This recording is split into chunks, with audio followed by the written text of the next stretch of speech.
ترامیم کے اندر جو مزید ترامیم کی گئی ان میں سب سے اہم تھی کہ چیف جسٹس آف پاکستان جو موجودہ ہیں چیف جسٹس یحییٰ آفریدی، ان کے ہوتے ہوئے وہ سپریم جسٹس آف پاکستان ہی کہلائیں گے. کیا کہیں گے اس ترمیم کے اوپر ترمیم میں؟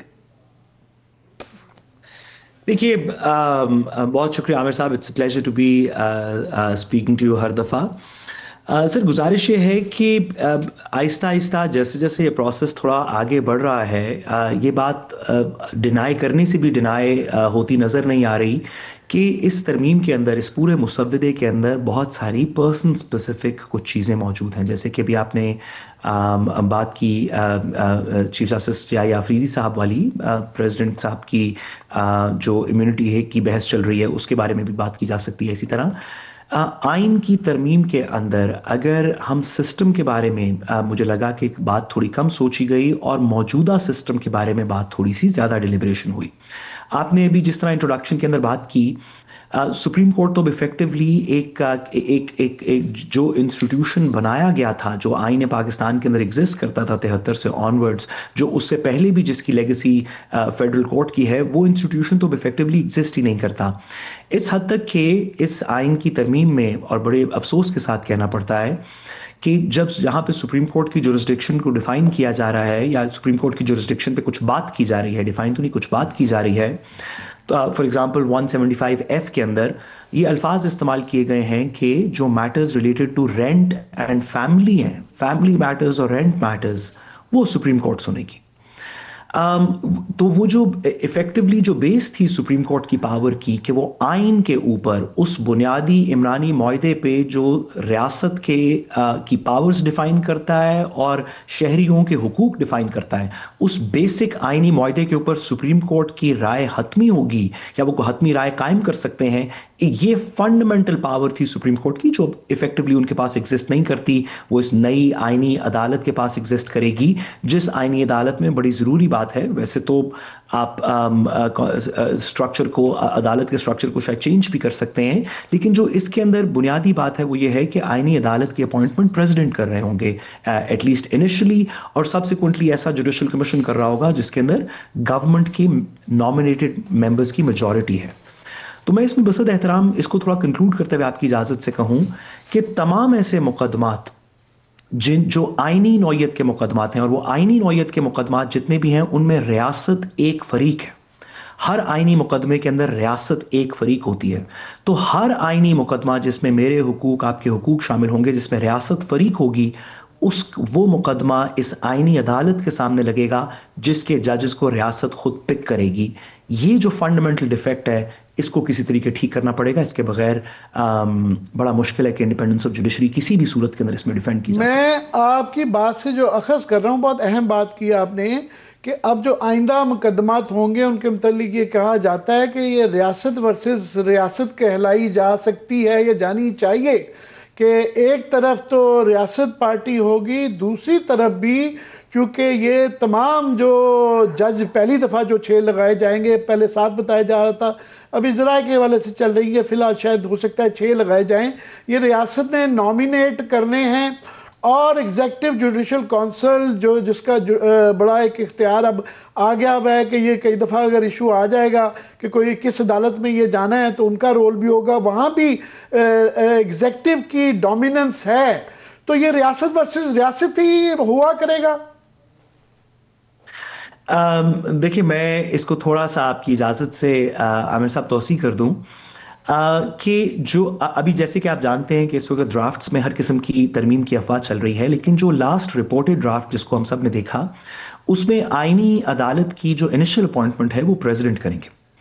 تو نیچرلی وہ اسٹیٹ آف پاکستان کو ریپرزینٹ کرتے ہیں، ان کے نامنیز ہوں گے، اور اسٹیٹ آف پاکستان ان تمام مقدموں میں فریق ہوگی جو یہ عدالت سنے گی.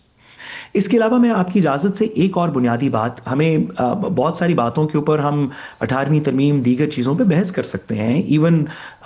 جو ملٹری کا انٹرنل سٹرکچر ہے اس پہ اچھی بری بات پہ بحث کر سکتے ہیں. دیکھیں ہم اس میں باقی ترمیم کے اوپر بحث ہو سکتی ہے کہ وہ اچھی ہے بری ہے، اس کے فائدے کیا ہے، نقصان کیا ہے، لیکن جو جوڈیشل پارٹ ہے اس ترمیم کا، اس کے اندر 2 یا 3 بیسک بنیادیں ہیں. بنیادی باتیں ہیں. ایک یہ جو ہم نے بحث کر لی کہ سپریم کورٹ کے پاس اب تقریباً کوئی اختیار نہیں ہوگا. سپریم کورٹ کے نیچے جو ہائی کورٹ ہے وہ بھی آئینی مقدمے سن سکتی ہے, اس کے اندر ایک آئینی بینچ ہوگا جو آئینی مقدمے سنے گا. سپریم کورٹ کے اوپر جو آئینی عدالت ہے وہ بھی آئینی مقدمے اور فنڈامنٹل رائٹس کے کوسچنز کو دیکھ سکتی ہے. صرف درمیان میں سپریم کورٹ ہوگی جس کے پاس یہ اختیار نہیں ہوگا. ایون جو اس کے تابع عدالت ہے ہائی کورٹ, اس کے ججز کے پاس اختیارات زیادہ ہوں گے compare to the Supreme Court. دوسری بات اس کے اندر جو ججز کی ٹرانسفر پروویژن ہے آرٹیکل 200, اس کے اندر یہ کہا گیا کہ اب جبکہ ایک بات یہ کی گئی کہ کسی بھی جج کو ٹرانسفر کرنے کے لیے اس جج کی مرضی ضروری نہیں, یعنی کہ پہلے تو موجودہ آرٹیکل 200 کے نیچے تو اس جج کی مرضی شامل ہونی ضروری تھی. اب کہا گیا کہ اس کی مرضی شامل ہونی ضروری نہیں, اس کو ٹرانسفر کیا جا سکتا ہے. دوسرا کہا گیا کہ اور اگر کوئی جج ٹرانسفر اپنی نہیں مانے گا تو اس کو برخاست کر دیا جائے گا. اب اس کے اندر بنیادی بات, ویسے تو یہ کہنے کو شاید اسلام آباد ہائی کورٹ کے ججز کے پرسپیکٹو کے اندر گورنمنٹ خود بھی اب یہ بات کر رہی ہے تو شاید انہی کے پرسپیکٹو میں ہوگی, لیکن جو اس سے لارجر سوال ہے وہ سمجھنا ضروری ہے. اور وہ لارجر سوال یہ ہے کہ اگر آپ ججز کے اندر, تمام ہائی کورٹ کے ججز کے اندر, اسلام آباد کے, لاہور کے, سندھ کے, بلوچستان کے, کے پی کے, آپ انہیں یہ بتا دیں کہ اگر فیصلہ کوئی ایسا ہوا جس سے پاور سٹرکچر کو نقصان پہنچ رہا ہوا تو آپ کو ٹرانسفر کر دیا جائے گا, تو جو جج صاحبان اپنی اپنی جگہ پہ متعلقہ مقدمات سن رہے ہیں اسلام آباد ہائی کورٹ کے علاوہ, ان کے اندر بھی یہ ایک چلنگ ایفیکٹ ہوگا اس کا, جو انڈیپینڈنس کو بھی خراب کرے گا, ان کے فیصلوں کے اوپر بھی اس کا عکس آئے گا, اور پاکستان کا جو پروجیکٹ آف جسٹس ہے اس کے لیے اچھا نہیں. ایک تو یہ بڑی اہم ہے کہ ظاہر ہے یہ ایک تلوار لٹکتی رہے گی یہ تمام ججز کے اوپر. دوسرا آپ نے کہا یہ جو انوملی کا ذکر کیا ہے کہ سپریم کورٹ کی اب یہ جو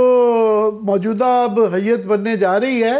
اس میں ہائی کورٹ کے اختیارات بھی ان سے زیادہ ہیں, حالانکہ اصولی طور پہ یہ آرگیومنٹ کہ اس کو سپریم نہیں کہلانا چاہیے, وہ سپریم نہیں ہے, یہ چیف جسٹس آف پاکستان, اب چیف جسٹس آف پاکستان ان اختیارات کے حوالے سے نہیں ہیں, یہ درست ہے؟